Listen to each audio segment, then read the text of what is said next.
রিজিক এবং ভাগ্য আল্লাহ। তো আপনাদেরকে দেখে আমার পুরানা কথা মনে পড়তেছে যে এই পাশে যারা অনেক সিনিয়র আমাদের সিটিজেন মুরব্বি যারা আছেন, হ্যাঁ, ইত্তেফাকে।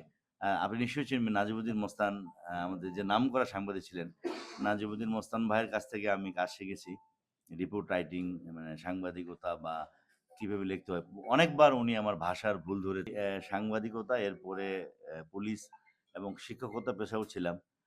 তো যাই হোক, আপনাদেরকে স্বাগতম জানাচ্ছি আমাদের কুমিল্লা জেলা পুলিশের পক্ষ থেকে। আপনারা সবাই এসছেন, এজন্য আমি অনেক কৃতজ্ঞ এবং মহান আল্লাহর কাছে শুকরিয়া আদায় করছি। আপনাদেরকে দেখে আমার খুব ভালো লাগতেছে যে আমার মনে হয়েছে যে সাংবাদিক আর পুলিশ বেসিক্যালি খুব আ এ ২ হাত আরকি, মানে কাজ, আমাদের রাষ্ট্রের কাজের ক্ষেত্রে সাংবাদিক এবং পুলিশের মধ্যে খুব বেসিক্যালি পার্থক্য নেই। কারণ আপনারাও ইনভেস্টিগেশন জার্নালিজম করেন।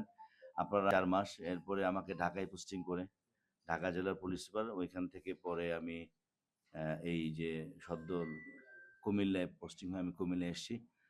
আ ব্যক্তিগত জীবনে আমি বিবাহিত। আমার ২ টি কন্যা সন্তান রয়েছেন। তারা ঢাকায় লেখাপড়া করেন। আ আমি এখানে আছি একাই, আমার পরিবার ঢাকায়। এখন আমি এখানে আপনাদের কুমিল্লা জেলায় কাজ করতে এসেছি। আমি আপনাদের পরিবারের সন্তান মনে করি নিজেদেরকে। আপনাদের ভাই বা আপনাদের সন্তান, যেটাই আপনারা মনে করেন, আপনাদের যারা সিনিয়র। এইখানে আমার আসার কাজের প্যাটার্ন বুঝতে একটু সময় লাগবে। আমাদের যে আমরা তো মূলত ৩ টা কাজ করি পুলিশের। আমরা হচ্ছে যে ক্রাইম নিয়ে কাজ করি, যে আমরা ক্রাইমটা আ ডিটেকশন করি। এরপরে আমরা প্রসিকিউট করি এবং আমরা ডিটেকশন করি। মূল কাজ যেটা পুলিশের আরকি, যে আমরা যেকোনো ঘটনা ঘটলে সেটাকে আমরা ডিটেকশন করা, এরপরে প্রসিকিউট করা। আর এমনি আইন শৃঙ্খলা পরিস্থিতি মানে স্বাভাবিক রাখতে আমাদের যে রেগুলার যে কার্যক্রম সেটা চলমান থাকে। কিন্তু কুমিল্লায় আমাকে মনে হচ্ছে যে আরো অনেক বেশি চ্যালেঞ্জ হবে। কারণ কুমিল্লায় আমি যেটা বুঝতে পারছি, এখানে মাদকের অনেক আধিক্য আছে। সবচেয়ে বড় সমস্যা হচ্ছে শহরে বড় ধরনের একটা ট্রাফিক সমস্যা আছে। আই মিন প্রচুর ইজি বাইক এবং থ্রি হুইলারের একটা চ্যালেঞ্জ আছে। এছাড়া আসন্ন ত্রয়োদশ জাতীয় সংসদ নির্বাচন একটা চ্যালেঞ্জ আছে আমাদের পুলিশের। কারণ বিগত সময়ে পুলিশ বিভিন্নভাবে নির্বাচনগুলি তাদের ভূমিকার কারণে বিতর্কিত। এটা আপনারা জানেন। তো আমাদের কাছে নির্দেশনা হচ্ছে যে আমরা আসন্ন জাতীয় সংসদ নির্বাচনে এবারে পুলিশের ভূমিকা আমরা পূর্বের সমস্ত বদনাম ঘোচানো এবং আমাদের দায়িত্ব পালনের জন্য আমাদের প্রতিটি সদস্যকে প্রশিক্ষণ দেওয়া হচ্ছে। আমাদের প্রশিক্ষণ চলমান রয়েছে। আমাদের প্রায় ১.৫ লাখ পুলিশ সদস্যকে প্রশিক্ষণ দেওয়া হচ্ছে। প্রশিক্ষণে নির্বাচনের আচরণবিধি এবং নির্বাচনে করণীয় বর্জনীয় সম্পর্কে ক্লাস হচ্ছে প্রতিনিয়ত। এই প্রশিক্ষণের মাধ্যমে আমরা আসন্ন জাতীয় সংসদ নির্বাচনে আমরা একটি নতুন যুগের সূচনা করতে চাই। এজন্য আপনাদের সকলের সহযোগিতা এবং আপনাদের পাশে থাকার জন্য আমি আহ্বান জানাচ্ছি। তো আমার পক্ষ থেকে এইটুকুই ছিল।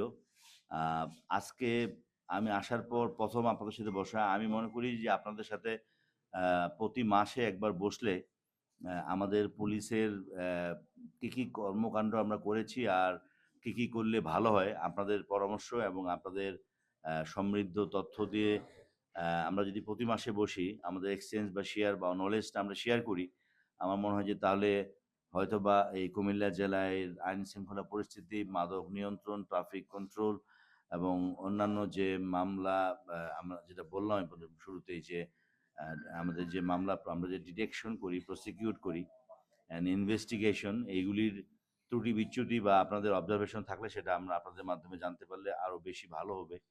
সেই দিক আ ভালো হয়। ইন্টারেকশন ভালো থাকাটা ভালো। কারণ আপনারা সকলেই কাজ করছেন শুধু কুমিল্লা না, তথা গোটা বাংলাদেশের জন্যই অন্যান্য যে কার্যক্রম আমাদের পুলিশে থাকে, সেটিও একটা অগ্রণী ভূমিকা রাখবে বলে বিশ্বাস করি। আমার পক্ষ থেকে এ পর্যায়ে আর দয়া করে বললে আমি চেষ্টা করব আপনাদের প্রশ্নের উত্তর দেওয়ার জন্য। আমাকে শোনার জন্য ধন্যবাদ। আপনার দেশটা কোথায়? ধন্যবাদ। আমার নাম আব্দুর রহমান, আমি কোম্পানিতে কাজ করি। আপনি কুমিল্লার মানে কুমিল্লা আমাদের সীমান্ত এলাকা। সীমান্ত এলাকা থেকে এরই মধ্যে আমরা বিজিবির মানে তথ্যের জানতে পেরেছি অবৈধ গুরুত্বপূর্ণ বিষয় নির্বাচন। এই অবৈধ অস্ত্র উদ্ধারে আপনাদের মানে তৎপরতা কিভাবে সেটা যদি যেহেতু সামনে নির্বাচন, আমরা এই সময়টা আসলে আপনাকে বেশি হয়তো বিরক্ত করবো। আর আমি আমাদেরকে সহায়তা করবেন, বিশেষ করে আমরা নির্বাচনকালীন সময় অনেক সময় ওই একটা বক্তব্যের জন্য অনেক সময় এটা অবশ্যই ভালো একটি দিক। আর আপনাকে আমি প্রথমে যে কথাটা বলতে চাই, সহকর্মী বক্তব্যের দরকার হয়। তো সেক্ষেত্রে আজকে যারা সার্কেল রয়েছেন, যারা আসছেন, জায়গাটা যেন আমাদের দিনে না হয়, আপনি তাদের প্রাথমিক এই অনুমতিটা দিয়ে রাখবেন। দ্বিতীয় কথা হলো যে বিষয় নিয়ে যখন আমরা প্যাকেজ করবো, সেই জায়গা থেকে আপনি আমাদেরকে একটু অনুমতি দিবেন যেন আমরা দ্রুত আপনার বক্তব্য নিতে পারি। সেই গুজব মোকাবেলা করাটা আমাদের জন্য প্রধান একটি চ্যালেঞ্জ।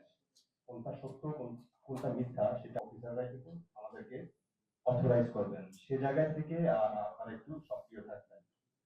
আর আজকের আর আমি স্পেশালি প্রেস ক্লাবের আমাদের সভাপতি মহোদয় এবং সেক্রেটারি মহোদয় ওনাদেরকে, কারণ যে ওনারা নির্বাচিত সন্তান, আমার যেমন 2টি কন্যা সন্তান আছে, তো সবসময় আমরা যেন নারী শিশু, আমি এই ব্যাপারে খুবই সেন্সিটিভ। নারী এবং শিশু বিষয়ে আমি যে কোনো ঘটনা ঘটার আগে আমি এটাকে সবচেয়ে বেশি গুরুত্ব দিই, কারণ আমাদের দেশে নারী এবং শিশু সবচেয়ে বেশি